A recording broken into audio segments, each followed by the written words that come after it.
Can I just get everyone to like cheer really loudly once? Oh my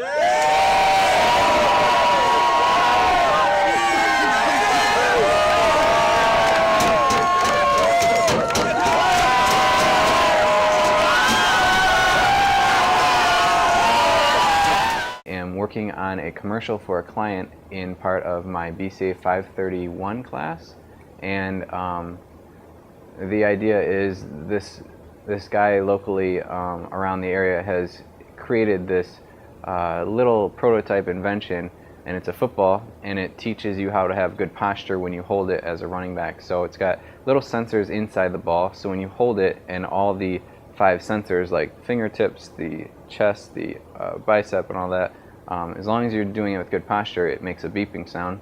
So he asked my group in our 531 class to make him a commercial for it, and so we've started putting together a sort of little promo commercial. It's got some cinematic elements to it. It's not just a straight up promo. Here's the ball. Here's what it does. We've kind of added a storyline to it, and we've gotten some actors involved and some extra crew help around the BCA program. So it's a lot of fun.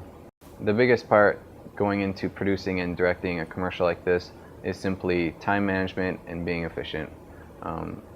You know, it's always good to be like skillful at cinematography or like some wizard at editing or any of that stuff, but more than anything, to get something like this off the ground, you just have to know what you're doing and keep the train rolling. So when you're on set, feel free to make jokes and laugh at the jokes, but you can't have one of those productions where a 2-hour shoot turns into 3.5 just because you're relaxing. Because in a environment like this, you simply don't have those hours to waste. Personally, my favorite part of directing something like this is simply seeing it come to life. Like when you write the script and you're like, okay, that line is a little cheesy, maybe it's really cheesy, but then you give it to the actors and you allow them to make it their own.